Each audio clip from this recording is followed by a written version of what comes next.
₹250 करोड़ से कम कारोबार वाली दवा कंपनियों पर संशोधित अनुसूची एम लागू करने की समय सीमा नजदीक।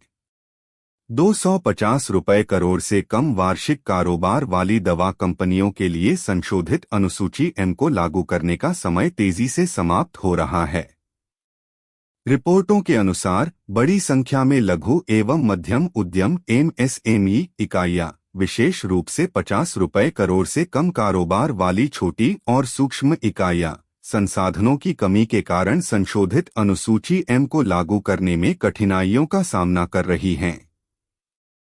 यह संशोधित अनुसूची एम केंद्रीय स्वास्थ्य मंत्रालय द्वारा भारतीय दवा उत्पादों की गुणवत्ता में आवश्यक सुधार लाने के उद्देश्य से लागू की गई थी। हालांकि सच्चाई यह है कि संशोधित अनुसूची एम में अपग्रेड करने की कठोर और महंगी आवश्यकताएं देश की कई छोटी और सूक्ष्म दवा इकाइयों के लिए एक बड़ी चुनौती बनती जा रही हैं। वित्तीय आवश्यकताएं, प्रौद्योगिकी उन्नयन और कुशल कर्मचारियों की भर्ती इस संशोधन का हिस्सा हैं, जो इन सूक्ष्म और लघु इकाइयों के लिए भारी बोझ साबित हो रही हैं। उनका तर्क है कि संशोधित मानकों के अनुरूप बुनियादी ढांचे के उन्नयन में कारखानों में कई महीनों तक निर्माण कार्य चल सकता है। ये इकाइयां, जो अपने दैनिक संचालन के लिए लगातार उत्पादन पर निर्भर रहती हैं, लंबे समय तक उत्पादन बंद रखने की स्थिति में नहीं हैं।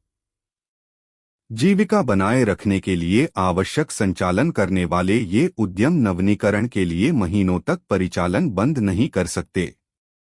सूक्ष्म और लघु उद्यम यह भी तर्क देते हैं कि उन्हें अपने मौजूदा ऋणों का भुगतान करना, कर्मचारियों और श्रमिकों को वेतन देना तथा पहले से प्राप्त ऑर्डरों को पूरा करने के लिए संयंत्रों को चालू रखना आवश्यक है।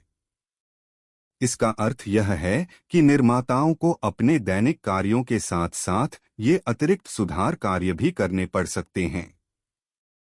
ऐसी स्थिति में यह निश्चित है कि कई सूक्ष्म और लघु इकाइयां समय सीमा को पूरा करने में सक्षम नहीं होंगी।